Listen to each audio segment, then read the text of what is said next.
تعالي نعمل مع بعض النهاردة أحلى صينية لازانيا هتاكليها في حياتك أصلا. بصي كده على الطعامة والجمال يعني حاجة مفيش زي كده الصراحة، تحفة. متنسيش بقى تشتركي في القناة وتفعلي زر الجرس وتضغطي لايك لو عجبك الفيديو.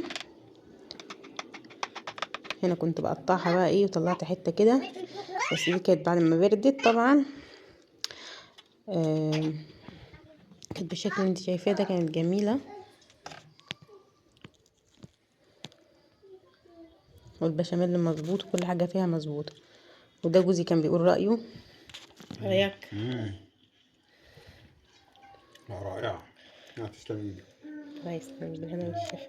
ما تنسيش بقى تدعميني باللايك والاشتراك. وهنا بقى كنت بقطع بقى الفلفل، انا بحب استخدم فلفل فيها والبصل. بحب اكتر البصل والفلفل لان هو الفلفل عامه بيدي ريحه وطعم جميله يعني الصراحه فيها. والبصل انت عايزه لو عندك كميه لحمه قليله استخدمي بصل كتير، يعني حطي كميه بصل كويسه. وانا حطيت بقى الزيت مع السمنه. لازم اساسي لازم احط سمنه في اي اكله، يعني ده اساسي في اي اكله بعملها. بعدين حطيتهم بقى يتبالوا كده مع بعض. بعدين حطيت 4 أو 5 فصوص توم حلوين كده، ودب كده بدأوا يتبالوا مع بعض. وبعدين رحت نازلة باللحمة. دي كانت كيلو الا ربع، يعني نص كيلو دخل على كيلو الا ربع كده. وبعدين حطيت ملح وفلفل اسود وكزبرة وكمون وبابريكا.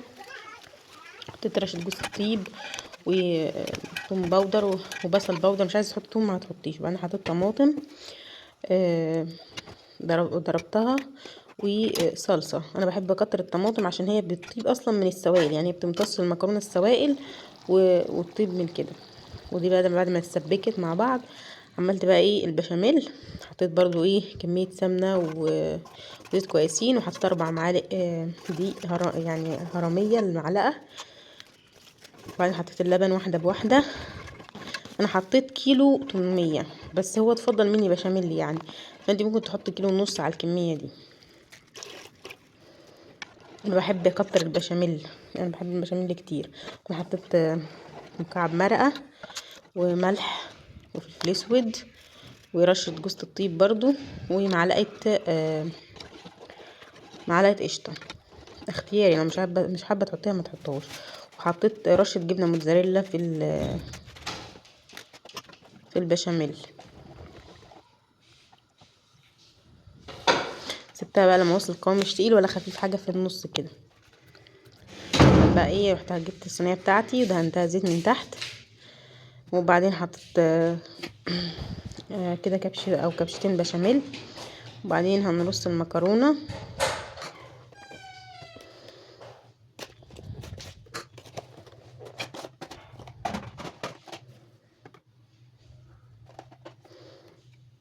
برصها بالطريقة ديت. ودي طبعا الحتة الفاضية دي بكسر واحط يعني مكرونة عشان متبقاش فاضية.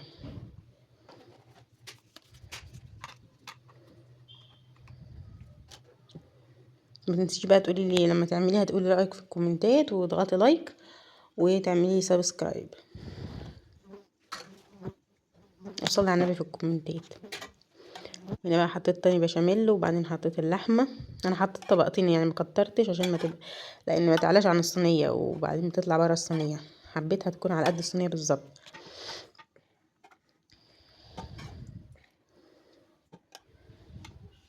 وبعدين بقى احط رشة موتزاريلا.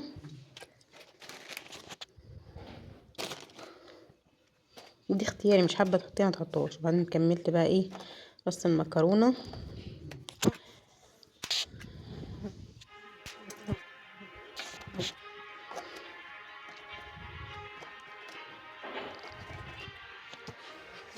بعدين نحط بشاميل تاني.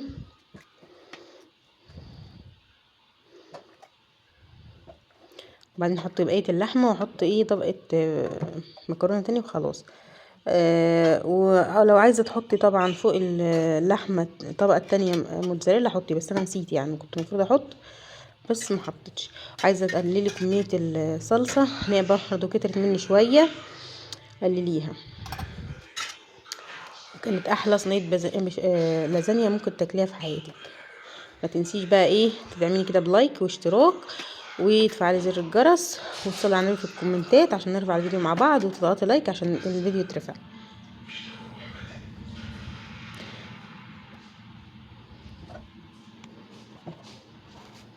ادخل كده الفرن على درجة 180 لمدة نص ساعة او ساعة الا ربع على حسب الفرن بتاعك، وبعدين تطلع تبرد وتقطعيها بالهنا والشفا. طبعا التوأم كانوا بياكلوا وبهدلوا الدنيا، وبالهنا والشفا.